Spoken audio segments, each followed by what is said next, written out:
Jira jirtuu kabajamtoota daawwattoota BBS oduu ammaaf qabadhee dhiyaadhan isinitti hima oduu wajjinan Munawwar Ahmadi. Oduu keenya jala qabaatiin waraanni bilisummaa Oromoo zoonii bahaa keessa sosso'u aanaalee godina Harargee bahaa fi dhihaa keessatti tarkaanfii fudhateen injifannoo argachuu hime. Waraanni bilisummaa Oromoo zoonii bahaa Cimirraan Elmoo Qilxuu aanaalee garaagaraa keessatti tibbana humnoota mootummaa waliin lola jabaa gaggeessaa jiraachuu miseensi waraana bilisummaa Oromoo dubbifne tokko hime. Akka namni dubbifne kun himutti torbee kana keessa waraanni bilisummaa Oromoo Cimirraan Elmoo Qilxuu godina Harargee lixaa Odaa Bultum Araddaa Saaqataa keessatti humnoota mootummaa sagantaa waraana bilisummaa Oromootiif bobbaafaman haleeluun miidhaa irraan geessisuu hime. Dabaluunis waraanni bilisummaa Oromoo diida boohee aanaa burqaa Dhintuu keessatti lolumaa torbee kana keessa gaggeessan injifannoo argachuu hime. Bifuma wal fakkaatuun guyyaa kaleessa aanaa Gammachiis keessatti lolaa jabaa waraana bilisummaa Oromoo fi humnoota mootummaa gidduutti gaggeeffameen waraanni bilisummaa Oromoo humnoota mootummaa qindoomanii lola banan 15 ol ajjeesuu hime. Milishoota waraana mootummaa dura deeman 4 boojii harkaa qabaachuu namni dubbifne kun himee jira. Loluma guyyaa kaleessaa kanaan waraanni bilisummaa Oromoo meeshaalee waraanaa baay'ee booji'ullee namni kun dabaluun ibsee jira.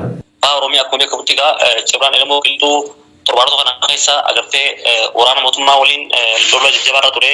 Akkasuma agartee aanaa Gammachiisattis guyyaa kaleessaa lola jabaarra ture. Agartee lolli kuni poolisii idileetii fi humna addaa milishaa waliin qindaa'anii waraana mootummaa Oromoo to'attoo dhufan irratti waraana mootummaa Oromoodhaa agartee lola jitteen agartee waraana mootummaa Oromoodhaa injifannoo guddaa galmeessee jechuudha. Loltoota diinaa 15 ol ajjeessee meeshaa garaagaraa irraa hiikkatee sochiin waraana mootummaa Oromoo godhaa jiru sochii bareedaadha. Agartee hunda keessatti gartee diina uummata Oromoo halkanii guyyaa darraa jiru adabaa jira. Uummanni keenyas gartee hanga danda'an gartee waraana kana bira dhaabbataa jiranii garuu hanga kun gahaa miti gartee maaliif jennaan waraana mootummaa Oromoo lubbuu takkatti uummata kanaa kannaa jira. Uummanni kun gartee waraana kana bira bakka jirutti dhaabbatee waan danda'uun bishaaniin diinagdeedhaan nyaataan waan garaagaraatiin gartee bira dhaabbatee bakka waraana mootummaa Oromoo socho'u hundatti gargaaruudha. Gartee wanni uummanni keenya godhaa jiruusi waan bareedaa garuu gahaa miti gartee kana caalaa godhuu qaba jechuudha. Maaliif jennaan waraanni kun waraana lubbuu isaa kannaa jiru. Kanaaf gartee wanti uummanni keenya godhaa jiru waan bareedaadha. Manni maree mirgoota namoomaa dhaabbata mootummoota gamtoomanii koree sarbama mirgoota namoomaa Itoophiyaa qoratu hundeesse. Manni maree mirgoota namoomaa dhaabbata mootummoota gamtoomanii ibsa bitootessa 2022 baaseen sarbama mirgoota namoomaa Itoophiyaa keessaa akka qoratuuf koomishinii abbaa alangaa olaanoo mana murtii akka addunyaa kan turte Fatuu Beensuudaan hoogganamu muudee jira. Manni maree mirgoota namoomaa dhaabbata mootummoota gamtoomanii ji'oota muraasa dura sarbama mirgoota namoomaa Itoophiyaa keessatti qaamolee hundaan raawwataman qorachuuf koomishiniin ekspertoota idil addunyaa haarayni akka hundaa'u sagalee caalmaan murteessee jira. Qorannoon akka gaggeeffamuuf murtee dabarfame kanas mootummaan Itoophiyaa akka hin fudhanne ibsee ture.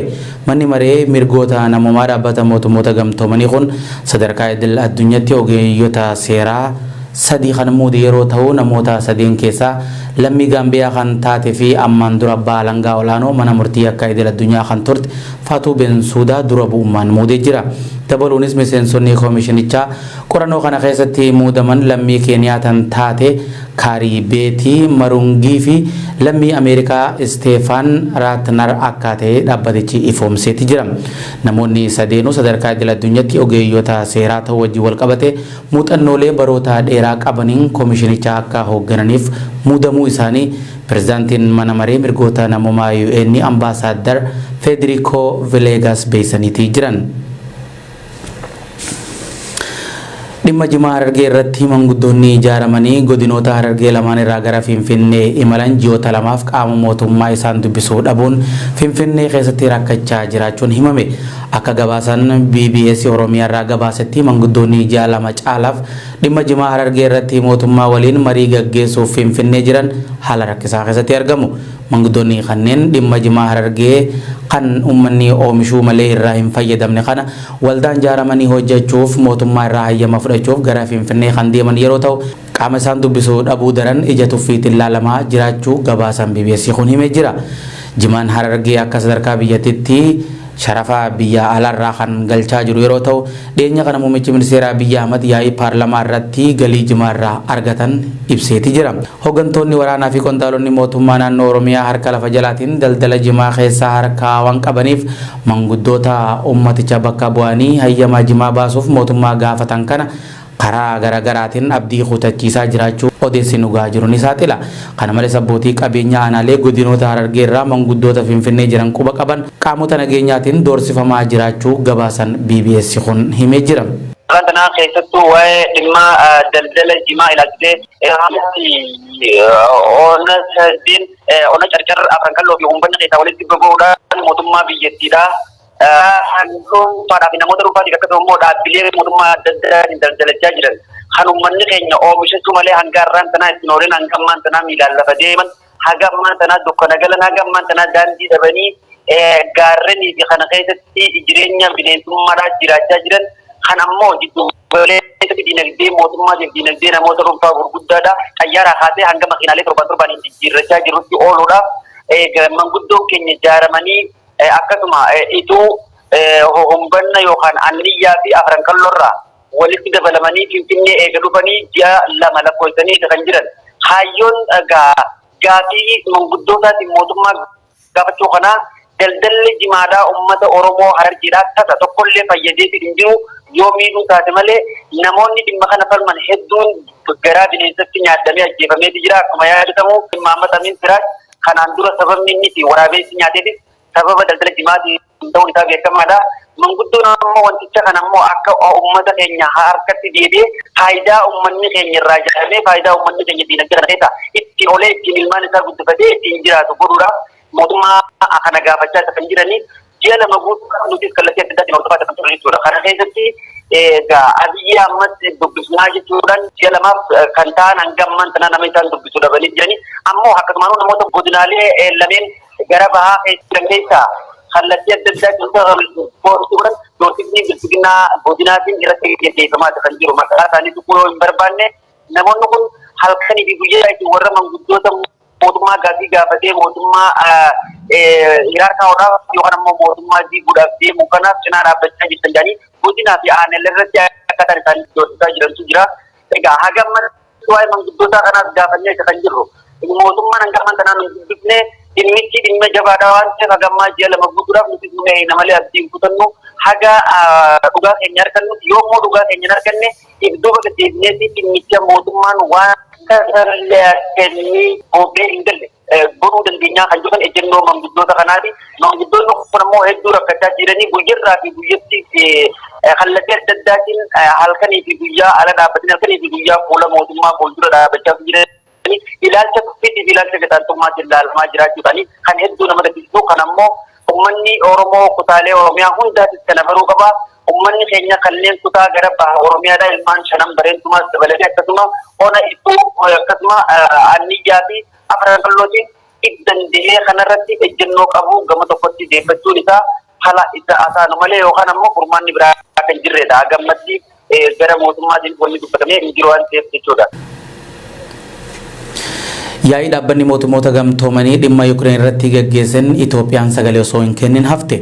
Dhaabbanni mootummoota gamtoomanii yaa'ii waliigalaa weerara Raashiyaa Yuukireen irratti gaggeessaa jirtu dhaabsisuuf yaada murtee dhiyeessee irratti Itoophiyaa dabalatee biyyoonni 13 sagalee osoo hin kennin hafan.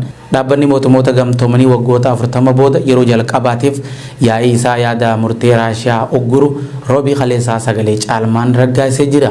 Murtee dhaabbata mootummoota gamtoomanii kanarratti Itoophiyaa dabalatee biyyoonni 13 sagalee osoo hin kennin kan hafan yeroo ta'u Raashiyaan weerara Yuukireen irratti bantee akka dhaabduuf loltoota ishii akka baaftuuf yaada murtee dhiyaate biyyoonni 140 akka deeggaraniiti jiran. Eertiraa dabalatee biyyoonni 5 ammoo mormaniiti jiran. Biyyi lola Raashiyaa fi Yuukireen gidduutti gaggeeffamaa jirtuuf riqicha taate Beelaaruus biyyoota yaada murtee dhiyaate morman keessatti argamti. Kana malees biyyi waggootaaf deeggarsa dippiloomaasii Raashiyaa irraa argachaa kan turte lola waloon burkutooyte Sooriyaa fi tan masaanuu Ameerikaa taate Kooriyaan kaabaa biyyoota yaada murtee kana morman keessatti argaman. Yaa'ii waliigala dhaabbata mootummoota gamtoomanii kanarratti biyyoonni 34 sagaleen kennine. Biyyoota gaanfa Afrikaa keessaa Keeniyaa, Somaaliyaa fi Jabuutiin yaada murtoo kana kan deeggaran yeroo ta'u Suudaanii fi Suudaan kibbaa ammoo sagalee kennuurraa of qusataniiti jiran. Yaanni murtoo yaa'ii dhaabbata mootummoota gamtoomanii irratti guyyaa kaleessaa raggaasifame kun dirqisiisaa ta'uu baatullee ilaalchi dhaabbilee hawaasaa idil addunyaa qaban kan itti calaqqisiifames jamee jira. Biyyoonni dhibbaa ol weerara Raashiyaa Yuukireen irratti bantee ilaalchisee yaa'icha irratti qeeqa isaanii kan dhiyeessan yeroo ta'u, Raashiyaan lola daangaa Yuukireen irratti bantee akka dhaabduu fi loltoota ishee akka baaftuuf gaafataniiti jiran. Dabalataanis pirezidaantiin Raashiyaa Vilaadimiir Puutiin kutaalee bulchiinsaa lama kan Yuukireen irraa fottoqaniif beekamtii kennee akka haquuf illee gaafatan. Lolli Raashiyaa fi Yuukireen torbee dabree jalqabee kun itti fufee kan jiru yeroo ta'u, marii karaa dippiloomaasiin lollichaa dhaabuuf biyyoonni lameen Belaarusitti gaggeessaa turanis waliigaltee malee gargar bahuunis gabaafamee jira. Lammiileen Raashiyaa weerara Raashiyaa Yuukireen irratti bantee balaaleffatan jumlaan hidhatti guuramaatti jiran. Magaalaa Raashiyaa Seent Piitersbarg keessatti hiriirri waraanaa mormuu gaggeeffamaa jiru ammas addaan hin dhaabbanne. Namoonni weerara kana morman jumlaan hidhatti guuramaa jiraachuunis gabaafamaa jira. Magaalaa keessattis mormiin godhamaa jirtu tun bakka dhaloota pirezidaantii Vilaadimiir Puutiin yeroo taatu, lammiileen Raashiyaa sodaa tokko malee waraana biyyattii Yuukireen irratti gaggeessaa jirtu mormuuf daandii irratti ba'aniiti jiran. Sababa mormii kanaatiin ammoo lammiileen kumaatamaan lakkaa'aman humnoota nageenya Raashiyaatiin hidhamaa jiraachuunis gabaafamaa jira. Waraanni Raashiyaan Yuukireen irratti bantee har'a guyyaa 8ffaa kan lakkoofse yeroo ta'u, mariin nagaa buusuuf godhamaa jirtus waraanni garuu daran hammaachaa jiraachuu maddeen gabaasaatti jiran. Halkan idaa sababa dhukkaasa gurguddaa deemaa jiruutiin magaalaa Kiyev keessatti uummanni hirriiba malee buluu BBC maddeen wabeeffachuun gabaasee jira. Gama biraatiin konkolaattonni waraana Raashiyaa kumaatamaan lakkaa'aman kanneen magaalaa Kiyev seenuuf marsan akkuma danqamanitti toora galanii dhaabbataati jiran. Hordoffiin basaasa waraana Biriitish gaggeesse akka agarsiisutti guyyoota 3 dabranitti konkolaattonni humnoota Raashiyaa gara Kiyevitti dhiyaatanii turan hanga xiqqoo qofaatu gara fuulduratti deemaa jira jee. Qaamni waraanaa ijoon hiriira magaalichaa karaa kaabaatiin dhiyaate lammiilee Yuukireen kutannoon ofirraa qolataniin rakkoowwan sochii dhoorkaman mudachuu fi garmalee walitti heddummaatuun karaa walitti cufurraa kan ka'e wirtuu magaalicharraa kiiloomeetira 30 irratti dhaabbatanii hafan. Ministeerri ittisaa odeeffannoon haaromni baase akka agarsiisutti magaalonni akka Kharkiv, Chernihiv fi Mariupol ammas to'annoo Yuukireen jala jiraachuu ibsee jira. Abbaan qabeenya kilaba Chelsea Roman Abramovich kilabicha gurguruuf murteessuu isaa kaleessa ibsa baaseen beeksisee jira. Abbaan qabeenya Chelsea kun fuula marsariitii kilabichaa irratti ibsa baaseen murtee baay'ee ulfaataa fi nama dhukkubsu murteessuu isaa ibse. Dabalata oduu tanaa Shamsuu Bashiirtu isinitti hima. Tujaarri beekamaan lammii Raashiyaa fi abbaan qabeenyaa kilaba kubbaa miilaa Chelsea Roman Abramovich kilabicha gurguruuf murteessan. Akka Roman Abramovich jaanitti haalli jiru ulfaachaa waan dhufeef kilaba kana gurguruuf dirqameetiin jira jechuudhaan dubbatan. Erga lolli Raashiyaa fi Yuukireen jidduutti jalqabee kaasee mootummaa Raashiyaa fi namoota mootummaa Raashiyaa wajjin walitti hidhata qaban irratti qoqqobbiin biyyoota lixaatiin jabaachaa dhufeetti jira. Namoota qoqqobbii qabeenyaa isaan irra kaa'ameen miidhaman keessaa tokko kan ta'e tujaarri beekamaan lammii Raashiyaa fi abbaan qabeenyaa kilaba kubbaa miilaa Chelsea Roman Abramovich tokko yoo ta'u, duulli miidiyaa gamaa gamanaa akka qoqqobbiin qabeenyaa inni biyya Ingilaand keessaa qabu irra kaa'amuuf dhiibbaan mootummaa UK irratti jabaachaa kan dhufe hoggaa ta'u, haaluma kanaan abbootii qabeenyaa Raashiyaa kan mootummaa Raashiyaa Vilaadimiir Puutiin wajjin walitti hidhata qabanii fi biyya Ingilaand keessaa qabeenya qaban irratti qoqqobbii kaa'uuf mootummaa UK sochii jalqabeeti jira. Haalli deemaa jiru kan isa yaaddessee abbaan qabeenyaa kilaba kubbaa miilaa Chelsea kunis dhiibbaa irra dhufe kanaaf jecha deebii kennuuf guyyaa kaleessaa ibsa kennaniin kilabicha akka gurguruuf murtii ragaan ibsa isaanii kana keessatti dubbataniiti jiran. Roman Abramovich ibsa isaanii kana keessatti haala ulfaataa jiru kanaan deeggartoota hojjettoota kilabichaa fi walumaa galatti dantaa kilabichaaf jecha Chelsea gurguruun caalatti faayidaa qabajee waan hin amaneef murtii kilabichaa kana gurguruu irra gahee jiran. Itti dabaluunis Roman Abramovich yeroo Chelsea gurgurutti liqii kilabicha irra jiru hunda baasii kiyyaaniin cufa kan jiran hoggaa ta'u, ani duraanis kan Chelsea biteef bu'aa jala argadhee ittiin sooramuuf osoo hin taane jaalala cimaa kubbaa miilaaf qabu irraa kan ka'e kilabicha kana bitee deeggartoota isaa gammachiisuudha jee kaayyoon kiyya. Kanaafuu amma yeroon gurgurus bu'aa jala argachuu osoo hin taane gurguruun deeggartootaa fi hojjettoota kilabichaa keessa jiraniif faayidaa qaba jeetiin amanee jiran. Yeroo kilabichi gurguramutti dhaabbanni tolooltota kilaba Chelsea waltajjii galii sassaabuu akka qopheessus ajaja dabarsanii maallaqni galii kanarraa sassaabames namoota dhuunfaa lola Raashiyaa fi Yuukireen jidduutti jalqabe irratti miidhamaniif maallaqni kun gargaarsa akka ta'us himaniiti jiran. Dhumarrattis Roman Abramovich ibsa isaanii kana keessatti akka jaanitti yeroo dhumaatiif dhiyaa Landan bakka kilabni kubbaa miilaa Chelsea argamutti istaadiyeema Stamford Bridgetti argame deeggartoota kilaba Chelsea nagaa akka dhaammachuu barbaaduu fi hiree deeggartoota deeggartootatti nagaa dhaammachuus argachuu isaatiif abdii akka qaban dubbachuudhaan yaada isaanii goolaban Roman Abramovich. Roman Abramovich ergaa kilaba Chelsea bara 2003tti bitan irraa jalqabee ዋንጫ ፕሪሚየር ሊግ ኢንግላንድ 5 ዋንጫ ኤፍኤ ካፕ 5 ዋንጫ ሊግ ካፕ 3 ዋንጫ ኮሚኒቲ ሺልድ 2 ዋንጫ ቻምፒዮንስ ሊግ አውሮፓ 2 ዋንጫ አውሮፓ ሊግ 2 ዋንጫ አውሮፓን ሱፐር ካፕ tokkoo fi ዋንጫ ክለቦota addunyaa tokko mo'achuudhaan Chelsea keessatti seenaa hin irraanfatamne hojjechuu danda'aniiti jiran. Oduu keenya biraatiin ammoo taphataan cimaan sarara fuulduraa lammii Ukraine kan kilaboota akka Dynamo Kiev, AC Milan fi Chelsea akkasumas garee biyyaalessaa kubbaa miilaa Ukraineef taphachuun beekamu Andrei Shevchenkoon Sky Sportiidhaaf yaada kenneen haalli biyyattii keessa jirtu hedduu ulfaataadha. Raashiyaan biyyattii weerartee misaa'ilatti roobsaa jirti. Lammiilee Ukraine hedduun du'anii kaan ammoo baqachuuf dirqamanii jiran jee. Yeroo ammaa maatiin isaas Ukraine magaalaa guddoo biyyattii Kiev keessa akka jiran ibsee haa ta'u garuu uummanni Ukraine raayyaan ittisa biyyaa Ukraine fi pirezidaantiin biyyattii Vladimir Zelensky qabsoo isaan biyya teenya baraaruuf godhaa jiranitti hedduun boone. Kanaafuu jabaannee tokkummaan ol kaanee weerartoota Raashiyaa jalaa biyya teenya baraaruu qabna jechuun dubbate. Andrei Shevchenkoon yeroo kilaba Xaaliyaan AC Milan keessa taphatutti bara 2004tti taphataa cimaa addunyaa ta'uudhaan taphattoota ciccimoo yeroo sanii kanneen akka Thierry Henry, Ronaldinho Gocho, Michael Owen, David Beckham, Raul Gonzalez Blanco, Luis Figo fi Ronaldo Luis Nazario de Lima fa'aa mo'achuudhaan badhaasa Ballon d'Or fudhachuun isaan yaadatama. Tolega kabajamtoota daawwattoota BBS oduu namaaf qabannee dhiyaannee sangammaa daawwattanii hanqas wajjin ture Munawwar Ahmadii ogeessi kaameraaf teknikaa Abdii Jamaal isin faana ture qophiilee biraatiin wal garraa nagaan jiraadha.